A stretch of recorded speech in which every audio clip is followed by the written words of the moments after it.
everybody. Hello. Good evening.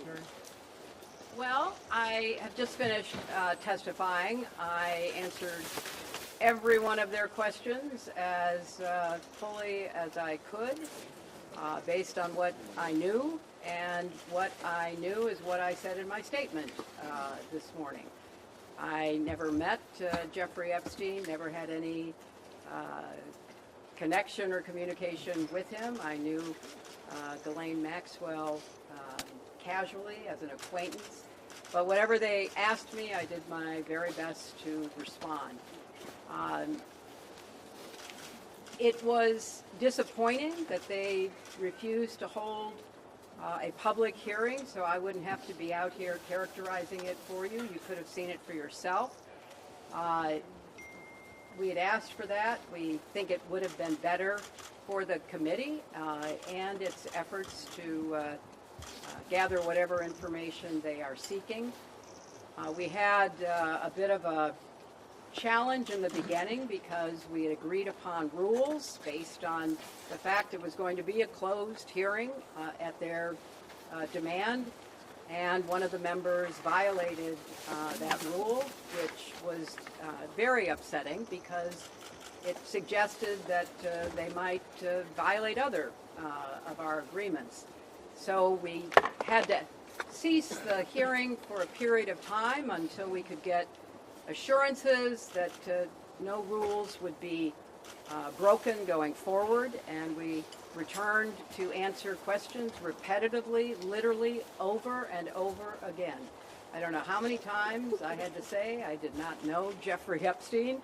I never went to his island. I never went to his homes. I never went to his offices. So it's on the record numerous times. It then got, at the end, quite unusual because I started being asked about UFOs and a series of questions about Pizzagate, one of the most vile, bogus conspiracy theories that was propagated on the internet, that was serving as the basis of a member's questions to me.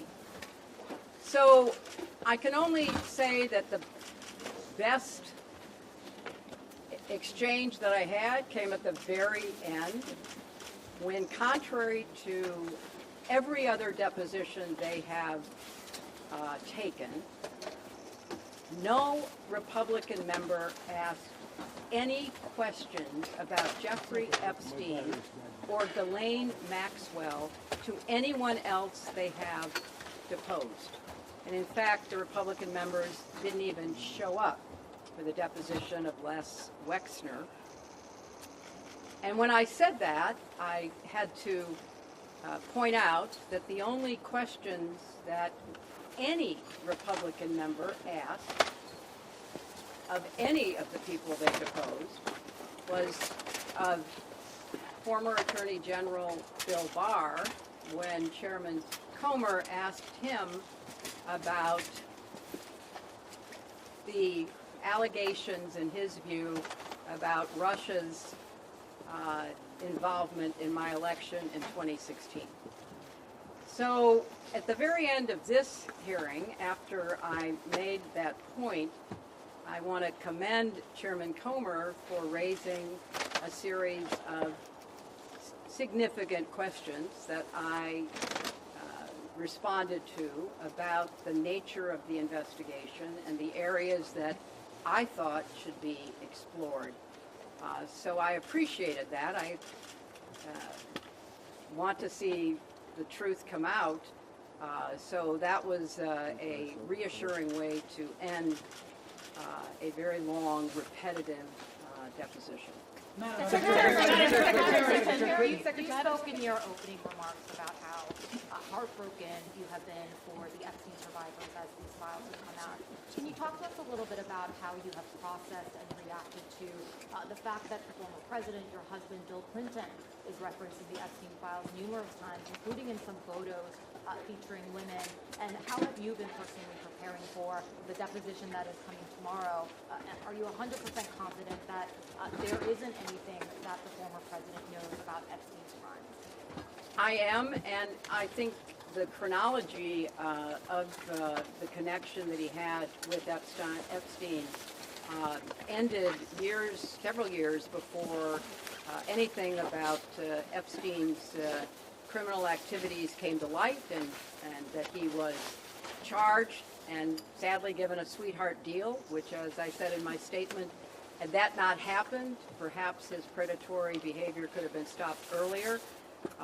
But I think it is fair to say that the vast majority of people who had contact with him before his criminal pleas in 2008 were like most people. They did not know what he was doing. And I think that that is exactly what my husband will testify to tomorrow. Madam Secretary, do you believe that this was a fair? Do you believe this was a fair hearing? And do you still want to testify publicly, even though you gave this deposition? Well, I'm not going to do it again.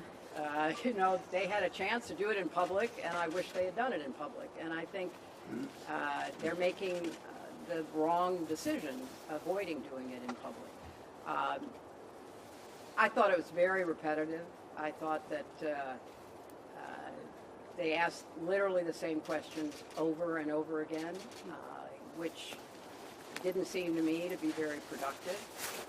And then, as I said, toward the end, you know, there were other questions that were totally off subject. So if they are going to fulfill their responsibilities to literally investigate the investigations, which is what they originally said was the scope of their work, I think they could have spent the day more productively. Madam Secretary, what was your reaction? Madam Secretary. Can I ask, why was Colleen Maxwell invited to the Prophet Chelsea Clinton's wedding in 2010? She'd already been mentioned in a civil lawsuit by Virginia G3 before that. Jeffrey Epstein had already been convicted before that. She came as the +1, the guest of someone who was invited. Madam Secretary, can you tell us your reaction, please, to the photos of your husband in the hot tub and in the swimming pool? What message does it say that President Trump was I not don't called to know testify? when the video will be out. I don't know when the transcript will be out. We've asked that they be out as quickly as possible, and then you can see. Madam You can see Secretary, what was your everything. reaction to Thank you. his photos in the hot tub? We heard from Bill Gates' concern.